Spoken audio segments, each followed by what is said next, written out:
a normal life. Why do I have to go back and, try to get to that level that it's just impossible, especially at my age? Why can't I just be fine with what I have that's right in front of me?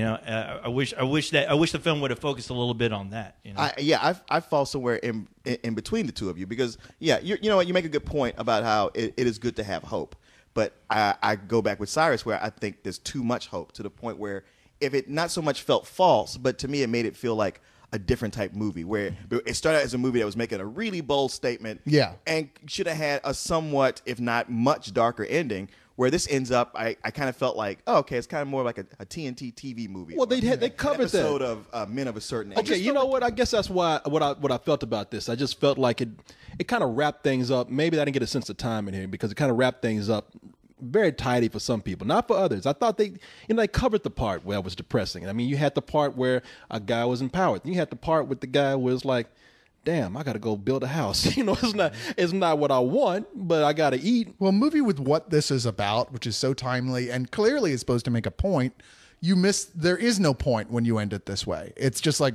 really? So it's about hope in a time where, like, that was really ridiculous and improbable that this would happen. I mean, people can't make this happen in their own lives the way this movie ended. It's practically a Deus Ex Machina. It really is, except, that the character that does it's there the whole time. I just, like I said, I thought it rang false. I was like, well, what was the point of the film then? What was the point, given what it's actually about? Cyrus, who came and picked you up when you were in the comic book store just slumming it, wrapped up in comic books and your own piss and vomit, just nowhere to go?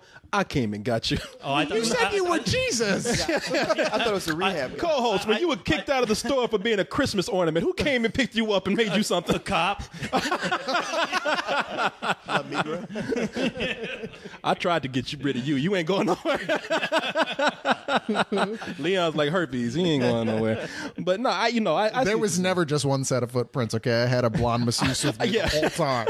I carried you. But the thing is, the characters in this movie do work, which is why I still found it entertaining and interesting. Because, you do explore all the different scenarios with all these different characters. And Ben Affleck, wow, I don't know. That guy must be like saying, hey, I'm sorry for putting out all this bullshit. So, let me make it up to the movie going community and let them know that I listened to that what was it, that Team America song, and I went and got acting lessons. So, and now I present to you my portrayal of a guy out on his left. He does seem like a new Affleck. Good job. He's so much more restrained these days than he was, and even when he has to do a more exaggerated scene, like when he's freaking out about being kicked off his out of his country club off the golf course, he doesn't go too far. He does it realistically. I liked him. I liked everybody in this movie as actors. I thought everybody was pretty fun to watch. Tommy Lee Jones, who I sometimes I just don't like him. Yeah, sometimes he's just playing Tommy Lee Jones. Yeah, but I liked him a lot in this. Mm-hmm. Yeah. And Chris Cooper, I always love. If I have any real complaint, he's not in it enough. Yeah, I agree with that. He kind of gets shortchanged out of this. Yeah, I didn't have a problem with these guys because we even had characters to look at those. Well, at least one person, like we're looking at them, like who cares if you lost your corporate job? You better work, Like, and that was who was the carpenter in here? Kevin Costner. Kevin Costner. Okay, Who in that scene when Ben Affleck goes to him and say, like, look, I need a job. When you're expecting to go like, man, I'll suck your dick. And I was expecting Kevin Costner to say, okay. Well, you can shave first, Jesus. Yeah, come on back here around the corner. No, Kevin Costner was the guy that I thought was the audience, the majority of the people who aren't these guys. Because I remember when Kevin Costner was looking at him, he's like, yeah, a college boy over there, sitting up there thinking you better than me the whole time. Hungry now, ain't you? And he's but start to say Bruce Willis. And Ben Affleck is still trying to, like, put on airs. He's going behind the corner. Yeah. He's like, hey, man, what, can you help me out with something? He's like, what? Speak up. You want what? Huh? Say so everybody can hear. You want a job as a carpenter? I was even surprised that I liked Kevin Costner in this film. Well, that's what I was going to say. Yeah. I really, out of all the characters, I was surprised at how much I like Kevin Costner. I think, and look, I probably like him the most because he was the character that I could relate to. I like that he just told Ben Affleck pretty much like, hey, you're too good for this now, but Call me next week when that electricity bill gets high and they cut your power off. You cold and hungry up in there, ain't got no milk, ain't got no bread. Well, you know who I thought pick up these tools and come work. You know who I thought did a actually better job was his Ben Affleck's wife in the movie. Oh, yeah. I mean, yeah, the whole time. Who was she? You know what? I don't know the actress. I know she's on the United States of Terror as the sister, but I don't know the actress's name. Yeah. But she was very good. She seemed more like everything that came out of her mouth. That's what I was thinking. Where it's just, hey, Ben Affleck, quit acting like a bitch. All right, I mean, you got responsibilities. She had a way of doing it, like being supportive, but also telling him like, fucking wake up. Yeah. Well, they had what looked like a real successful marriage, where you're like, wow, these people genuinely like each other, and sometimes he acts like a complete idiot, and she's like, honey, come on. You're still my number one guy, but you're kind of a dumbass. Well, come on. In his defense, that's the point where you start looking at your fine ass wife and saying, did she really marry me for the money or what? Well, that's about to be tested real fast, right? See, I thought like her sticking by him alone was enough to give this film some sense of hope. I mean, the whole story with him going back to his roots and going, you know what? Like, life is important because of who we have around us and the love we have and everything. It's not about having a bunch of rich and expensive shit, It's like all that stuff could go away tomorrow and you'll be fine. Okay? Yeah, you'll be fine if you have a roof over your head and shit to eat. And that's not the lesson they learn. That is not the lesson they learn at all. I got to be honest with people. I don't remember a whole lot about the film, but I do remember at the time, and you can ask my buddy James when we saw it, I was like, that was good. James Cameron. James Cameron with the pull-out mansion. It's okay. You just got to sleep with a bunch of blue cats in there. But man, I remember saying like, okay, it did kind of wrap up a little too soon, a little too tidy in some cases. They did give us the hopelessness of one character, but overall, I just didn't. I wasn't overwhelmed by the film. It seemed like a film that kind of spoke the obvious to us, and that's okay. That's fine. It was enjoyable for a few performances. So I guess, and again, this doesn't mean I remember him much, but I guess I'll give it a matinee.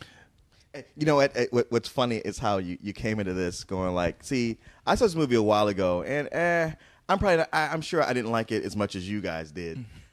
Sounds like you liked it more. I do remember enjoying it. In fact, let me just say this. I was surprised that the movie eventually got released. There was a moment I thought that this is going to go right to DVD.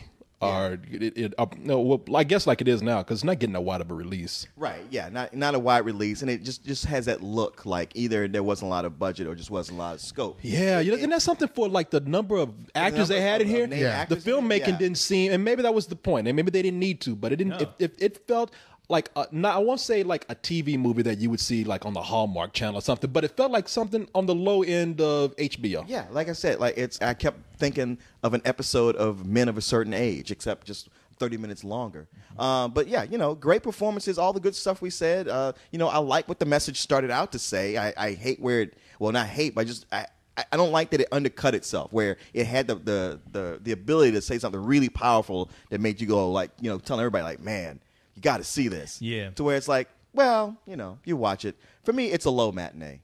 It's funny that we, have the same review, Corey, as far as like our rating. I mean, I give it a matinee, but for completely different reasons, because I was really the wrong reasons. I was really enjoying this up until the end, and I thought that made it go from what would have been a low full price film, where I was like, you know what, it's nothing spectacular, but it's really enjoyable watching these guys work, and the story and what the film seems to be trying to say goes from that to a matinee entirely, because like I said, you're like, wow, that was maybe I should just write my own ending in my head. Stop 10 minutes before the end. Yeah, exactly. 10 minutes before the end. Just turn it off. It is one of those movies that should have taken that route and just had no real ending. It's just like, all right, I'm here working on this house. We'll see what happens. Oh, what? I got a phone call. And then the movie ends. But yeah, I mean, you're right. The ending the ending doesn't do the rest of this film service. So I'm giving it a matinee, and I wish I can give all the acting a full price, because I thought the actors who I thought I just didn't give a shit about anymore. Kevin Costner, right. Ben Affleck. I mean, they all did great jobs. I mean, everyone in this did a really great job, realistic. And I think that I did like that they held back. Like, this isn't a movie that needs to have like the scope of Inception. I mean, it's a very simple story about, at least what they're portraying as real people, losing all their shit.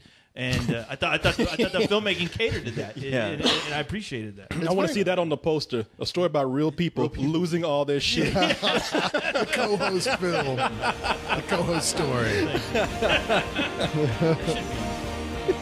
Would you do the honors? Dear God, please help my dad find a job so he won't be unhappy all the time. Okay. You know, things get tough. You could always use some extra help this winter. Easy work, huh, Bobby? Pretty much like moving cost reports from the inbox to the outbox. I hate your brother. We can't do this. I'm a 37-year-old unemployed loser. You have Drew and Carson and me. You have me. We could make something here. Start out with a crazy plan. Start slow, see if it'll grow. You in? You should take that job. You're a terrible cop. Will win. Why? Because I have faith, courage, enthusiasm.